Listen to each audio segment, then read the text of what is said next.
Добрый день, меня зовут Потапова Нарьяна. Меня зовут Айбаныров Иван. Мы учащиеся 10 класса Мабузской школы номер 7 города Якутска. И наша тема называется «Как придумать задачу на примере геометрических неравенств».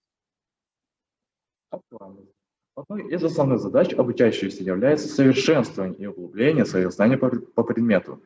Учащиеся с качественными фундаментальными знаниями имеют больше шансов поступить в любой вуз России. Цель нашего исследования – научиться самостоятельно придумать геометрические неравенства на основании алгебрических неравенств для двух и трех переменных. Гипотеза. С помощью алгоритма придумания неравенств, например, геометрических неравенств, можно придумать различные геометрические неравенства. Новизна нашего исследования состоит в том, что впервые нами был разработан алгоритм придумывания геометрических неравенств, который помогает решать неравенства разных уровней. На этом слайде мы видим задачи исследования, описание исследования и литературный обзор. Мы доказали геометрические неравенства для двух и трех переменных с помощью геометрических фигур, их свойств и площадей. Также мы решили и доказать неравенства, на основе которых составили алгоритм придумывания геометрических неравенств.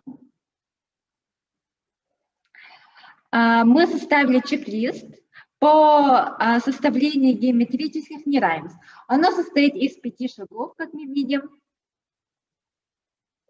И вот, собственно, наши самостоятельно придуманные и доказанные неравенства.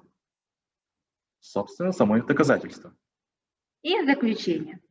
Мы пришли к выводу, что придумать неравенство намного сложнее, чем решать готовые. Исследуя данную проблему, мы по-новому смотрим на свое физико-математическое образование. Можно сделать вывод о том, что наша гипотеза подтвердилась.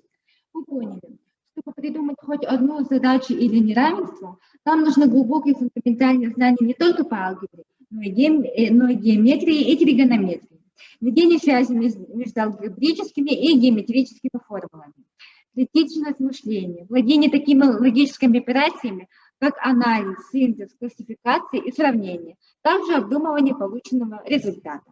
Спасибо за внимание.